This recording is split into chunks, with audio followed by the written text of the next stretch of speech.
Puji Tuhan, haleluya, shalom Bapak Ibu yang dikasih oleh Tuhan. Senang sekali bisa menjumpai Bapak Ibu dan berbagi kebenaran firman Tuhan. Kali ini saya akan berbicara tentang ketaatan, obedience, ya, ketaatan.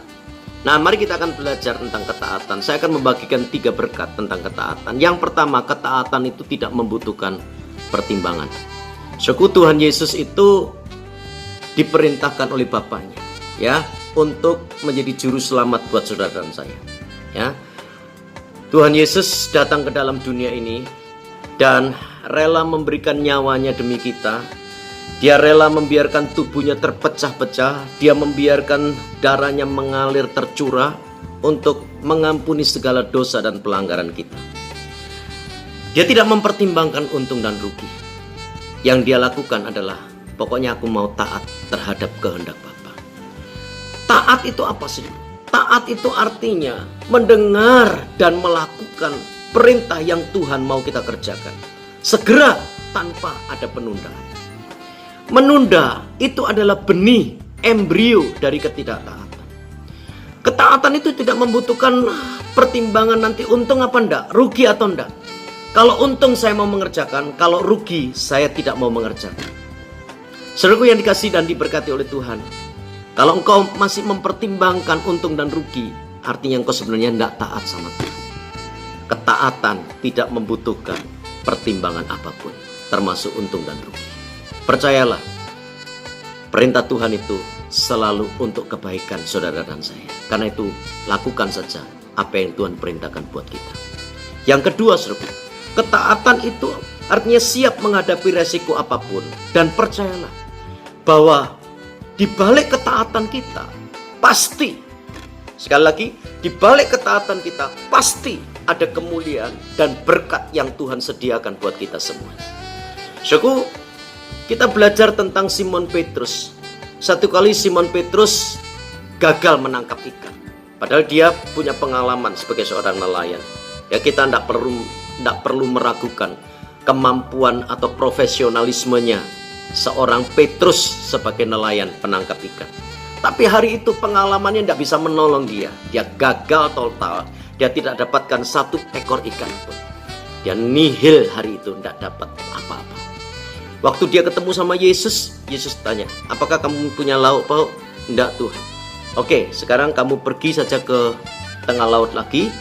Kamu berlayar lagi, tebarkan jalamu ke sebelah kanan dan kamu akan melihat mujizat yang besar.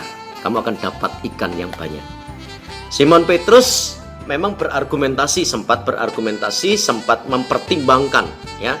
Tapi kemudian pada akhirnya dia berkata, oke, baik, karena engkau yang menyuruhnya, aku akan melakukannya. Waktu Petrus pergi melakukan apa yang menjadi perintah Tuhan, dahsyat saudaraku, ya. Begitu jala dilepaskan, jala dilemparkan, jala itu kemudian nyangkut banyak ikan. Dan waktu dia tarik ikan itu begitu banyak sekali. Sampai kemudian Petrus ini terkagum-kagum dengan cara Tuhan memberkatinya. Ingat saudaraku, ketaatan itu pasti akan membawa kita kepada kemuliaan dan berkat-berkat Tuhan yang besar. Yang ketiga, ketaatan itu harus kita kerjakan secara kontinu, terus menerus. Hari ini taat, besok taat, lusa taat, dan seterusnya taat. Ketaatan itu tidak boleh, ya, saudaraku, hari ini taat, besok tidak taat. Minggu ini kita taat, besok minggu yang akan datang kita tidak taat lagi. Saudaraku, Abraham taat untuk meninggalkan sanak saudaranya, ya, demi perintah Tuhan. Ya, Abraham juga taat walaupun perintah Tuhan itu nggak masuk akal. Di mana satu kali Tuhan memberi perintah kepada Abraham untuk menyembelih anaknya, mempersembahkan anaknya sebagai korban. Ya, tapi Abraham taat, dia bawa Ishak naik ke Gunung Moria. Lalu kemudian di situ dia mau sembelih anaknya.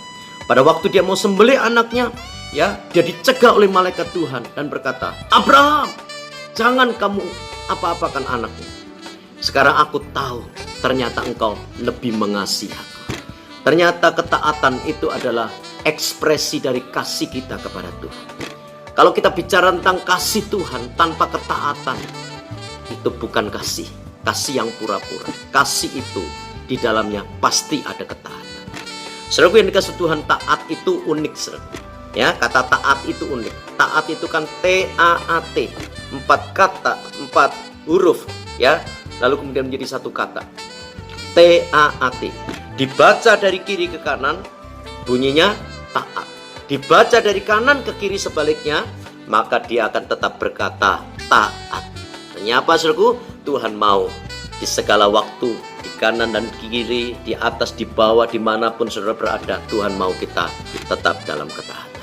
Baik, Tuhan Yesus memberkati kita semuanya, hidup dalam ketaatan, dan kita akan lihat mujizat-mujizat yang dahsyat. Amin.